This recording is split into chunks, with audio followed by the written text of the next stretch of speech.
So welcome back to another fun, exciting video of doing stuff and things. So today I want to get the 4G63 torn down.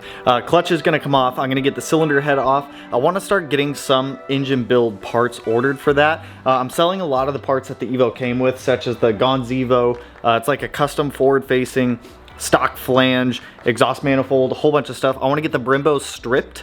So I went down to AutoZone this morning, grabbed a whole bunch of like aircraft stripper, grabbed some acetone to be able to clean all the brake components that we are going to be reusing. I've ordered everything for the brakes for the Evo already, such as the rear brake shoes, the brake pads front and rear, rotors, stainless steel brake lines. I have the powder coat here that got dropped off today, so a lot of stuff. I just want to get those calipers stripped. Like I said, I don't have a media blaster here. I don't have space to put a media blaster in here.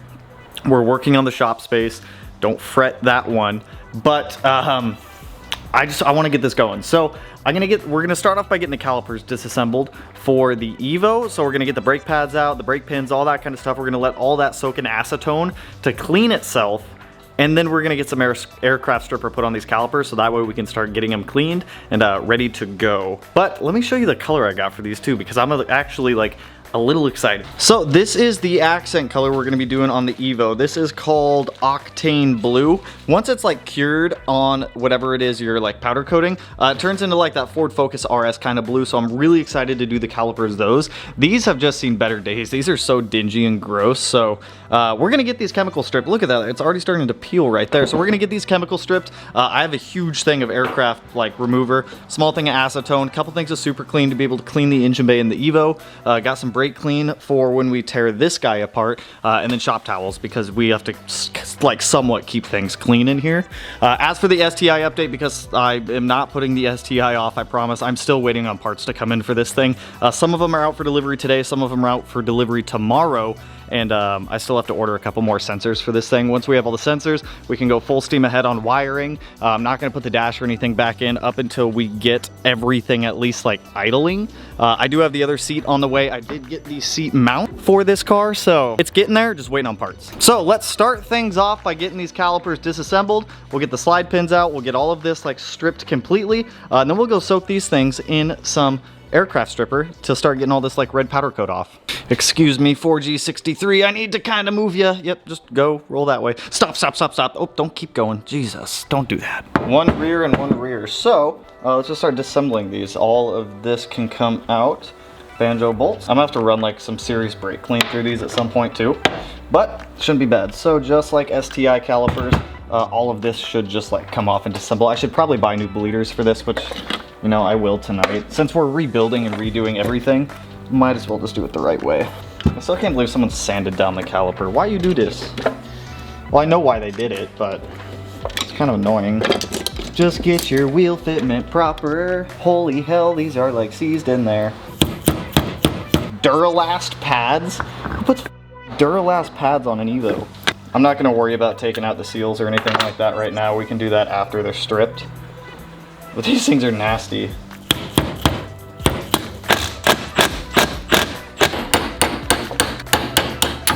There we go. That one was a little more cooperative. Dope. All these brake pads are garbage. You are now ready to be stripped. So ideally when using an aircraft stripper like this, you want like a paintbrush to be able to paint it onto whatever it is you're putting it on. Push down and turn. I am, dude. Push down and turn. I am. What? Ideally you'd want a paintbrush to be able to paint it on. I don't have any, so I'm just gonna kind of gloop it and then spread it around with a paint scraper, which will work better than nothing. And then we're just gonna let it sit. We're just gonna let it sit on here. I really should have got a paintbrush. I should also really be wearing gloves. Luckily with this paint scraper, I can just kind of spatula it. Kind of scoop it up, all the like the stuff that's fallen off. And just kind of scrape it around. Look at that. Over here, scoop you up, spatula all around. Right here, spatula. I'm probably gonna do a couple coats of this aircraft stripper to strip this stuff as much as possible. When I did the STI, I sandblasted them and it took hours. It took literal hours to sandblast everything out of there. So we're just gonna let this aircraft stripper on there. It's so much easier to chemical strip than it is to sandblast, so Let's go take a peek at our 4G63 and see where we want to start with that one. So with our 4G here, there's a couple things that I'm going to take off before we even try to hoist this thing up and get it on an engine stand. I'm going to go ahead and pull off all the coil packs. I'm going to get the intake manifold off, kind of some of the smaller stuff that are just kind of chilling on here. I'm going to get that twin disc off down there as well. Kind of start setting a lot of this stuff aside so that way I can just chain up. I think I'm just going to go, those are really small studs and that's a really heavy engine, so I don't really want to try to pull it from there. Normally I thought there was like hooks on this. I don't know. Let me start taking off some of the accessories and then we'll figure out how to hoist this thing up because I'm not entirely sure. It's an iron block, so that thing's heavy as hell. And I don't want to stress some tiny little points. I mean, there's a pretty big stud there and a pretty big stud there. So I think I'll go off of those ones. They're 14s. That should be totally fine. We have a 4-point system whenever we jack up engines. So let's start stripping off the small stuff first. So the intake manifold doesn't look too bad. I think I'm going to pull off the fuel rail first, which is just a couple Allens. We'll get the injectors out. Fuel rail, let's get you off. We got a couple Allens with spacers on here. We'll get the injectors out of here as well.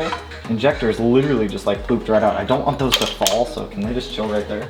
Normally I would like keep the injectors, but ID 2000s are a little overkill for what I plan on doing with this thing, so we're probably gonna step down to like ID 1300s. I don't plan on running E85 in this car at first. If we do later, injectors on this thing are stupid easy to change.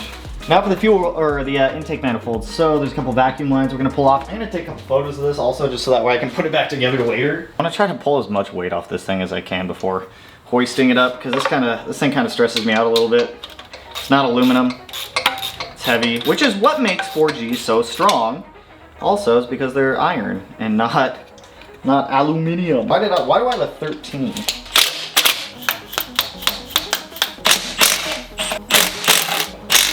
Intake manifold's about ready to come off, which is nice. I just gotta get these guys out up here.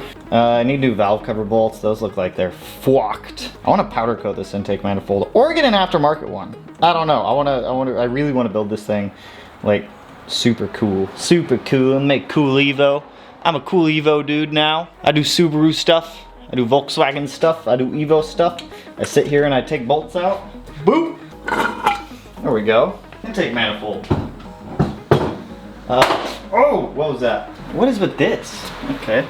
How do I get this dipstick out? There we go, dipstick's out. That came out a lot easier than I thought.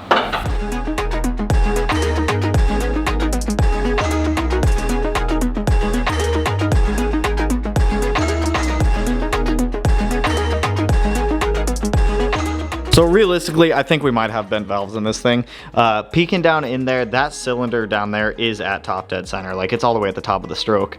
These ones all, same with like cylinder 1. So cylinder 1 and cylinder 4 look like they're all the way at the top of the stroke. And then if I come in here and I look at the valves, cylinder 4 valves are open a little bit. Cylinder 1s don't seem to be open. Cylinder 4 and cylinder 3 valves seem to be open a little bit. So I'm a little bit concerned that we might have like some bent valves. If we do, it's whatever. I'm gonna send the head off to the machine shop anyway. So if we need to do valves in here, it's not a huge deal to me. I'd rather do it right and get it done. So that's weird though. They have like these little like rubber boots down in there. Boots and pants in all of these. So let's pop off the valve cover. We'll get the head off. And then we'll bolt up the engine. Actually, we'll take the flywheel and the clutch off, get this thing up on that engine stand over there. So the valve cover's only held down with some Allen keys, so looks like some of them are stripped out already. Well, that's gonna be fun. That one's like rounded. Valve cover bolts are on the to-do list. This is not something you want to use power tools on. Yep, nope, that one's rounded also. Pop off as many as I can the easy way, and then hopefully these other ones aren't a huge pain. There's like hella anaerobic sealer on the back side of this. That one looks a little rounded, that one looks a little rounded. I might be able to grab this one. It's turning, yes. Now it comes down to, will it come out? Yes. So I just don't like Allen head bolts because they always round like that. Wow, that is dirty as this head's going to the machine shop. Holy hell, we do have head studs. I'm gonna replace them though. Holy, that is the dirtiest head I have seen. That's sludge. We legit have sludge in this. So I'm gonna have to pop these cams out. I'm gonna have to, okay, so we have HKS cams. I'm gonna give these cams to Delta Cams so that way they can verify. HKS cams, that ain't bad. That ain't bad right there. We got cams, cam gears. I'm gonna replace the valves and the valve springs and everything like that. I just don't know. I don't know how long they've been there. So let me show you guys. So it looks pretty gross, you guys. There's like oil sludge like pooled up in the bottom of the head down there. Like I said, this head's we're about to pull this head off. I need to hop online real quick and see the order in which I need to get these cams out, because there is an order for cams typically. I know on Subarus, on cam caps, they have like cam sides, like intake exhaust, it'll say on them. I don't know. So we have intake, exhaust, that's exhaust 1, 2, 3, 4, 5, rear, intake 5, 4, 3, 2. Okay, so it does have all of the cam caps labeled. So even if I took all these off, threw them in a bag, I know where they go because they are all labeled. Now on these, there are the rockers. I guess they're rockers for the cams right down there. Subarus don't have those. The cam rides on the bucket, and then the bucket is what depresses the valve. On these, the cam rides on those rockers right there, and then that rocker depresses, which then compresses the spring, opens the valve, closes the valve when the cam rotates again. So these cams, I'm gonna drop them off at Delta Cams, get them refreshed, get them cleaned, have them just clean up, repolish all the lobes so that way we can throw them back in here. There seems to be a little bit of wear on the center of them. That's totally normal. It's just it riding on the rocker right there. I'm gonna have to find the cam card on these because it looks like is riding on the roller. I don't know with 4Gs, because on EJ25s, you're supposed to have a small gap between the lobe of the cam and the rocker or the bucket. It looks like these, the lobe of the cam is just always riding on the rocker, which I don't think is what we want on these. So let me hop online, pull up the order in which we're supposed to disassemble all of these cams, get them out of here. We'll pull off the head studs in whatever order it's supposed to be on there. We'll clean this thing off with some brake clean and then get it set aside so that way I can go drop this head off at the machine shop. We'll inspect the valves and we'll see what we got to do from there.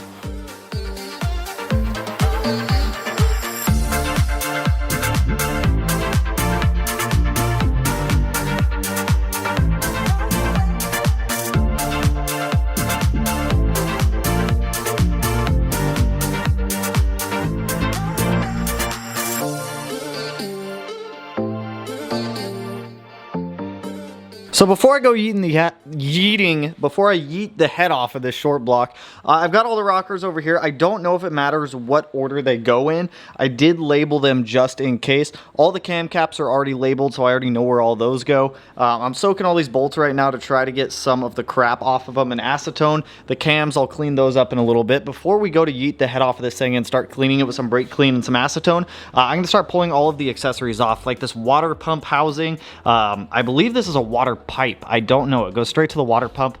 So let me pull the water pump off, all of the bracketry that goes from the short block up to the head. And then once we get all that off, we'll break this head free. We'll get the head set aside and we'll take a peek at what we're working with here.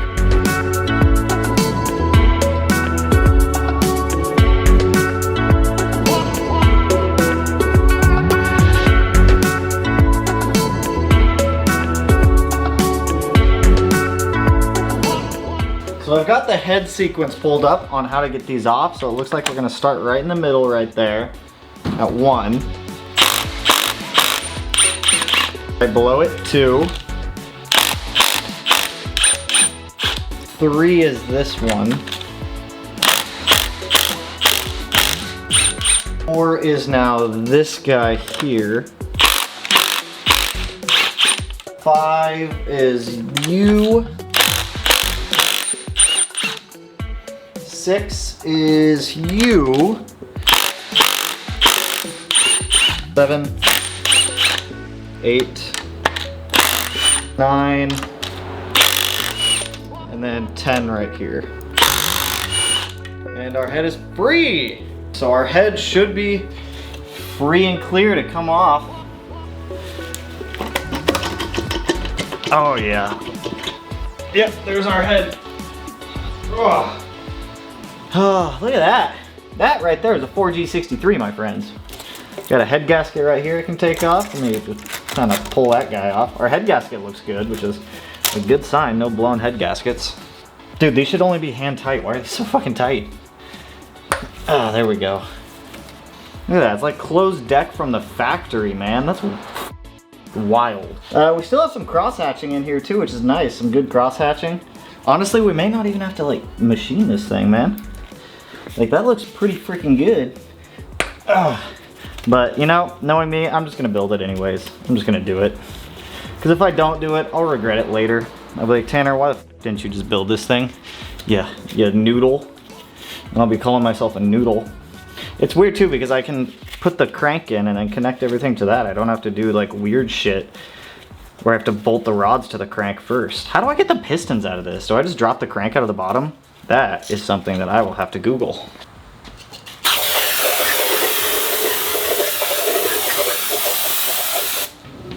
This is a 22. Oh yeah. Look at that. Dude, that thing feels buttery smooth. So the balance shaft. Pretty sure that this gear right here is for the balance shaft. How do I... Dude, that actually feels pretty freaking smooth. It feels too smooth. I see you, so I'm pretty sure that this guy right here is for the balance shaft, so I'm just gonna kind of put this guy back in here for now. Pretty sure that that's for the balance shaft. How did you go on? Like, huh? What? Oh! No, come back! Okay, well that's in the engine now. It's whatever, I'm taking it apart, man, it's whatever. So far my experience with the 4G63 ain't too bad. It seems pretty straightforward and honestly not as bad as what I was expecting. I think at this point we're gonna get the flywheel and the clutch pulled off. We'll get those set aside in a nice safe location because we will be reusing those because they are brand new. At least I believe so. We're about to find out when I pop that clutch off. Once the clutch and flywheel's off, we'll get that thing up on an engine stand. We'll get it rotated upside down, get the oil pan off, get the oil pump off, get the crank, the rods, all that stuff out. So that way we have a fresh head ready to go to a machine shop and a fresh block ready to go get cleaned as well at a machine shop. Rehoned, re-cleaned. Honestly, all I'm gonna do with that block is have it rehoned and have them hot tank it. And then we'll bring it back, we'll clean out all the threads, and we'll put this thing back together with some nice forged components. Because I ain't messing around with this car. We're going all the way. No shortcuts.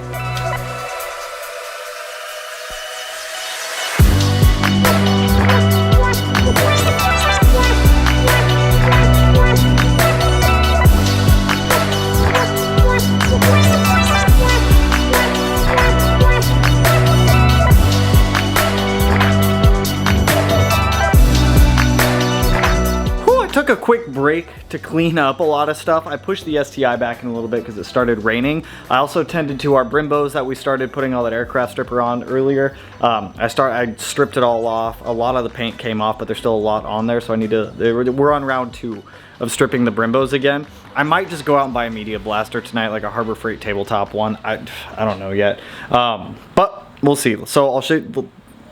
Let me recap. First of all, this is why I want to get the block cleaned. This is what the water pump looked like when I pulled it off. And because it's an iron block, iron does tend to rust. So I wanted to show you guys this before I threw it away. Because we are definitely not going to be reusing that. Secondly, we are ready to get the oil pan off this. We're going to flip it over. I'm going to get a drip can put under there because I already know it's going to pee everywhere. But for our Brimbos out here, we're making progress. We still have a ways to go. I've been using aircraft stripper and a wire wheel to do this. I need a bigger air compressor to be able to actually media blast stuff, so we're getting there. I also got like the head and everything cleaned up over here. I need to strip this as well. I might do this one in a sandblaster because I need a bigger oven to be able to powder coat this. I really wish the mod garage still had powder coating stuff up there because I'd love to be able to go up there and powder coat. But it's just they don't have one anymore, so now I got to figure something out for that. But anyways, let's get the oil pan off this thing. Okay, hold up. Before I pull the oil pan off that, FedEx just dropped this off. Which Haltech boxes, you guys know Haltech boxes are dope. Boom, performance enhancing technology inside. Damn, wha-blam, wha-blam. Look at that, dude. This thing is dope. So this is the Haltech IC7 digital dash display for the STI. So this is just gonna end up going like right in there where we're going to be sitting, and this will show us all gauges that we need, so we don't have to run any extra any extra gauges like oil pressure, anything like that. It'll all tie into our Haltech and we can display it all on here. Same with like tack, speed, everything like that. So that thing is dope. Super excited that we just got that. Plus that's been on back order for so long. Like this took me a while to be able to get one of these. Okay, now let's pull the oil pan off the 4G because I want to see what's inside of it. All right, let me toss some gloves on. How much you want to bet this thing's gonna pee coolant and oil at the top of it when I flip it upside down? I'd be willing to bet my life savings, which isn't much, but I'll bet it. Oh, fuck me, dude. Oh, oil! Stop! Oh my God, dude, I'm just making it worse. Ah, it came out of the wrong side, no! Ah, yeah, Jackie! That's exactly what I was trying to avoid, and all of the oil came out the side I was not expecting it to come out of. Hiya! Jackie! You know, it's sad. This is actually not the first time that this has happened to me. You'd think I'd learn, but I don't. Dude, I just stood there and watched it too. I didn't do anything about it.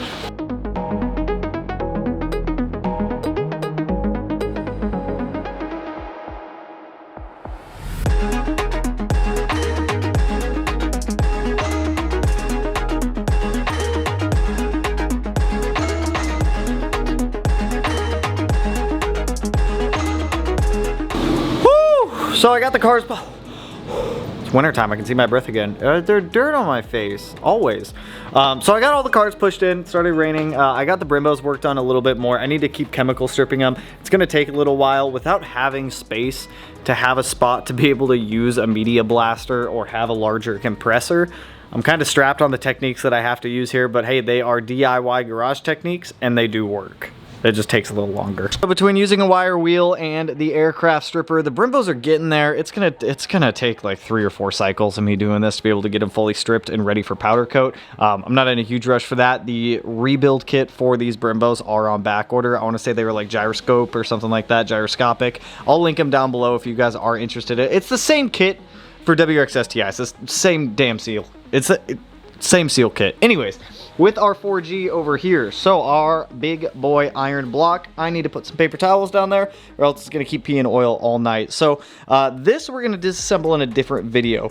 I don't want to tear this apart quite yet, mainly because it's dark, it's cold, I'm hungry, and I don't want to deal with this right now. So we'll do that in the morning. But great progress. We have the head off, ready to go to a machine shop. To be honest, I'm probably going to order some different valves and valve springs for this. I don't quite know. Those could be OEM for all I know, to be honest. I have no idea what those are. So I'm gonna get some head components ordered tonight, as well as rods and pistons for that, and bearings. Well, I don't know what bearings I need until I go to measure this, so I'm not gonna order any bearings yet, but I will order rods and pistons tonight just to get things going. All we're gonna do with the short block is do a hot tank on it to clean it, clean out all the passages in it, get any like rust that's in there out of there, and tone it. That's it. That's all we're doing with this. We'll slap some forged internals in it. We'll get it rebuilt. New oil pan, absolutely everything. Get it thrown back in the car. And then continue the rebuild on old Evo here. I don't have a name for this car yet, and I still need a name for it. And I still got to go through the engine bay. Oh, there's so much to do with you. And you, but I need your sensors to come in. So that's really all I got for you guys on this one. So far, my experience with the 4G63 is not that bad. It's pretty straightforward and it's pretty simple. The only weird thing to me that's still a little off are the balance shafts. For some reason, we're deleting them. They're just a little odd to me for some reason. I know you need them and whatnot. Subarus don't have them. Anyways, that's all I got for you guys on this one. So if you guys like the Evo videos, let me know. Toss a like on the video, throw some comments down there, do what you're gonna do the stuff, make things happen. And if you're not already subscribed to the channel, hit your boy up one of these corners. No idea which one I'll put it in quite yet, but it'll be in one of them. And with that, I will catch you guys in the next one. Peace out, homies. Woo!